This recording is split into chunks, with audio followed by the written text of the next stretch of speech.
Looking at question number 1, the dark lines, if you can mentally ignore the light ones, cut the circle into thirds, 3 equal parts, and one of those thirds is shaded in, so the one name for this fraction is 1/3. Now if we count all the lines and don't care whether they're dark lines or lighter lines, there are 9 altogether. Out of those 9 sections, 3 of them are shaded in. So another name for this fraction would be 3/9. So the two names for number 1 would be 1/3 if we look at the dark lines, and 3/9 if we look at all the lines.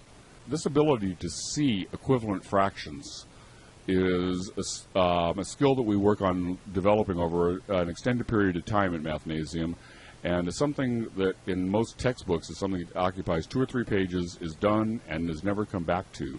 Kids quite often don't really make the connections later on when they're out to reduce fractions, that what they're doing is changing the name of the fraction, but they're not changing the amount.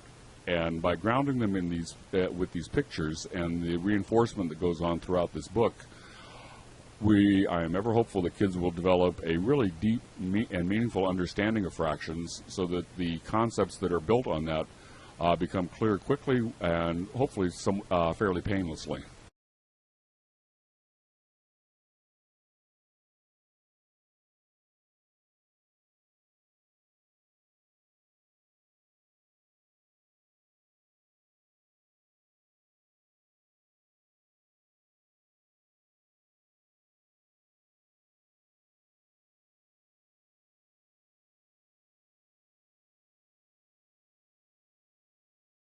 Now, students write fractions in higher terms, they write them in lower terms, that is, reduce them, and so often kids learn them as a totally mechanical operation, and they can't explain in any coherent way that these fractions actually are equivalent, that is, the same amount.